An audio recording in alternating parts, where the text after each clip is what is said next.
বন্ধুগণ, গত 2 মাস গাছের নানা রকম ভিডিও আপনাদের সামনে আনার পর এইবার আপনাদের সামনে একটি অ্যাকোরিয়ামকে নিয়ে নতুন ভিডিও নিয়ে চলে এলাম।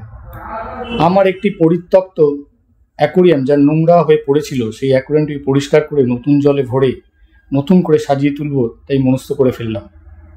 ট্যাঙ্কটির মধ্যে কোনো মাছ ছিল না, কেবলমাত্র একটি ক্রোকোডাইল ফিশ ছিল। পাথরগুলোর নিচে মাছেদের পটি অন্যান্য নোংরায় ভর্তি হয়ে গিয়েছিল। সময়ের অভাবে পরিষ্কার করা হচ্ছিল না, তাই রবিবার ছাড়া এ সম্ভবই নয়। সকাল থেকে এর পেছনে পড়ে গেলাম। ভিডিওটির মাধ্যমে দেখতেই পেলেন কত নোংরা জমেছে, কালো কালো সব নোংরা। এই প্রথম আমি এরকম এক কাজটিকে ভিডিওর মাধ্যমে তুলে রেখেছি, যা অনেক মৎস্য পালনকারীদের কাছে উপযোগী হয়ে থাকবে। মাছ পোষার জন্য মাথায় রাখবেন যে মাছই আপনি সেই অ্যাকোরিয়ামে রাখবেন তাকে তার উপযুক্ত স্বাস্থ্যকর পরিবেশ দিতে হবে, তবেই সুস্থ পরিবেশে বিরাজ করে দীর্ঘায়ু লাভ করবে এবং আকার আয়তনে বৃদ্ধি পাবে। ট্যাঙ্কটিকে পরিষ্কার করার জন্য প্রথমে ট্যাঙ্কের জল বার করে নিয়ে তারপর পাম্প ও ফিল্টারের পাইপলাইনগুলো একে একে খুলে ফিল্টারটিকে পরিষ্কার করে নিলাম। কলের নিচে ধরে পরিষ্কার করে নিতে হবে।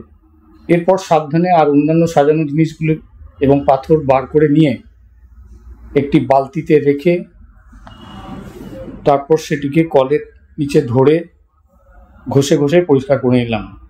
তারপর একটি ঝুড়িতে নিয়ে কল খুলে উল্টে পাল্টে জল দিয়ে 2বারের মতন ওই পাথরগুলোকে পরিষ্কার করে নিলাম।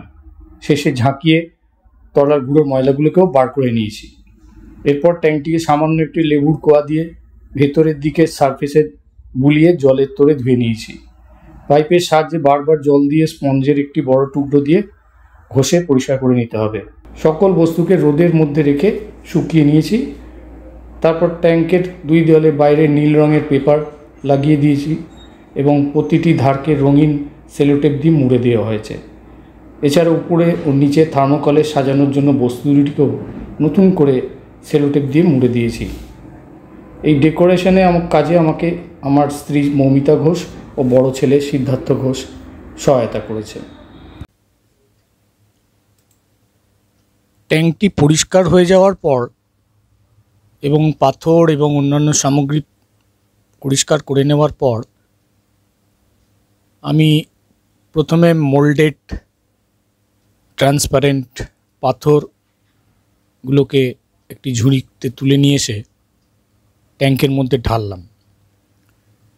এবার হাত দিয়ে তাকে ট্যাঙ্কের বেডে আস্তে করে, মানে সাবধানে আর কি, পেছন দিকে একটু উচ্চতায় বেশি রেখে সমানভাবে বিছিয়ে দেব।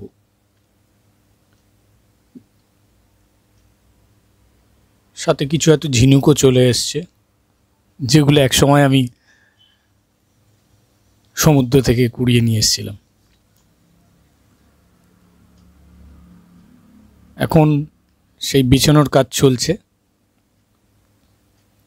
এরপর মোল্ডেড রঙিন পাথরগুলোকে একইভাবে আমি পর্যায়ক্রমে গোটা ট্যাঙ্কটির বেডে ছড়িয়ে দেব এবং পিছন থেকে সামনের দিকে একটা ঢাল রাখব।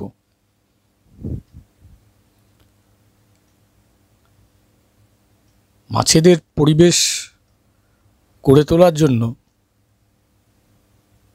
ট্যাঙ্কটিকে পরিষ্কার রাখা খুব প্রয়োজন।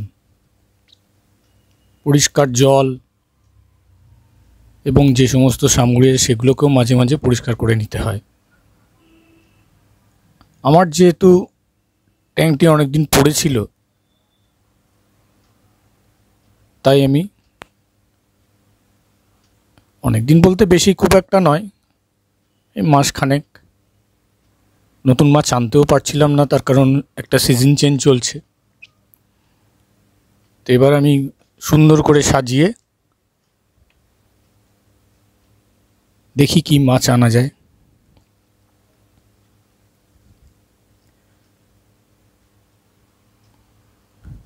ক্যামেরার পেছনে আমার বড় ছেলে অনেকক্ষণ ধরে বসে, আপনারা হয়তো স্ক্রিনের মধ্যে দেখতেও পাচ্ছেন, ও ধরে বসে আছে আর কাজটা আমি করে চলেছি। ওরও কাজটা কম নয়। তারপর ভিডিওকে এডিটিং করা সব ওই করে থাকে। এবার আমি এক এক করে ফিল্টারের সাথে পাম্পের যোগাযোগ করার জন্য পাইপ দিয়ে লাইন করব। তারপর যে সমস্ত ডেকোরেটিং, যেমন লাল একটা প্ল্যান্ট কিনেছি একটু ঝোপযুক্ত, সেই প্ল্যান্টটিকে মাঝখানে বসিয়ে দিচ্ছি। ছোট মাছ হলে তারা লুকিয়ে থাকতে পারবে। আর তারপর ওই ঘর বাড়ি ব্রিজ বা কাপ দিয়ে তৈরি লুকোনোর কিছু প্লেস আমি এই ট্যাঙ্কটির মধ্যে যুক্ত করব।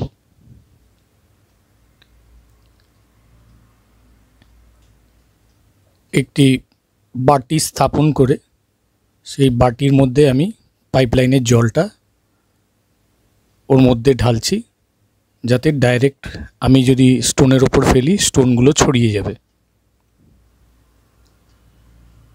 সাথে সাথে ওয়ালগুলো মানে ভেতরের দেওয়ালগুলোতে আমি জল দিয়ে ধুয়েও নিচ্ছি, যাতে আরও পরিষ্কার হয়ে যায়, কোনো দাগ না থাকে। এতেও আমার ছোট ছেলে আমাকে পাইপলাইন যোগাযোগ ব্যবস্থায় সাহায্য করছে। মানে সবার সমন্বয়ে কাজ চলছে গোটা ফ্যামিলির। ট্যাঙ্ক ভরে গেলে আমি ট্যাঙ্কের জলটিকে কিছুক্ষণের জন্য একলা ছেড়ে দেবো ফিল্টার চালিয়ে, এবং এরপর এর সাথে যুক্ত করব আমি সন্দক লবণ, যা রক সল্ট নামে পরিচিত, আর অ্যান্টি ক্লোরিন এবং অ্যান্টি ইচ ব্লু, যেটা দিয়ে থাকি। কোম্পানির নাম কোনো মেনশন করছি না, এটা আপনারা যে কোনো কোম্পানি দিতে পারেন। জলটা এখন ঘোলা হবেই, তার কারণ পাথরগুলো ধুয়ে যে পাথরের গুঁড়ো আছে সেটা ফিল্টারের দ্বারা যতক্ষণ না পরিশোধিত হবে ততক্ষণ পর্যন্ত জলটা এরকম হালকা হালকা ঘোলাটে লাগবে। এমনি দিক দিয়ে জলটা পরিষ্কারই, পাথরের গুঁড়ো কিছু ঘুরে বেড়াচ্ছে, ওগুলো থিতিয়ে গেলে জলটি পরিষ্কার হয়ে যাবে। তার রক সল্ট এবং অ্যান্টিক্লোরিন দিয়ে 12 ঘন্টা রেখে দেবো, এবং ব্লু চার্জ করে অ্যান্টি ইচ এবং ব্লু চার্জ করে আমি ট্যাঙ্কটিকে আরও 12 ঘন্টা রেখে দেবো। এই এখন দেখুন আমি সল্ট দিয়েছি, সেই সল্টের দানাগুলি নিচে নেমে আসছে। এরপর ওটা থিতিয়ে গেলে জলটা পরিষ্কার হয়ে এলো দেখুন। এবার আমি ব্লু দিয়ে দিচ্ছি।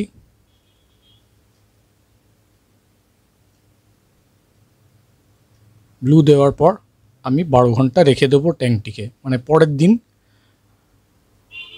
কোনো মাছ ছাড়তে গেলে মিনিমাম আর 12 ঘন্টা পরে ট্যাঙ্কটি তার নিজের মতন পরিশ্রুত হয়ে মাছেদের থাকবার উপযোগী হয়ে উঠবে। আশা করি ভিডিওটি আপনাদের ভালো লেগেছে। ভিডিওটি আমি নিজের কাজের এক স্মৃতি হিসেবে করেছিলাম। এখন অন্যান্য যারা নতুন নতুন অ্যাকোরিয়ামের প্রতি আকৃষ্ট হয়েছেন বা বাড়িতে একটি ছোট্ট অ্যাকোরিয়াম ট্যাঙ্কে মাছ পোষার কথা ভাবছেন, বা যারা জল ফেলে অ্যাকোরিয়ামে নতুন জল ভরার কথা ভাবছেন অথচ ভয় পাচ্ছেন, তাদের সকলের ক্ষেত্রে এটি কার্যকরী হবে আশা করি। মাছ রাখার আগে তার জন্য সুস্থ, স্বাস্থ্যকর, উপযোগী পরিবেশ গড়ে তোলা খুব দরকার, এটা আমি বারবার বলছি। ভিডিওটি দেখলেন, যদি দেখে এতটুকু আপনাদের উপকারে লেগে থাকে তাহলে লাইক ও সাবস্ক্রাইব করবেন এবং পার্শ্ববর্তী বেল আইকনটি প্রেস করবেন।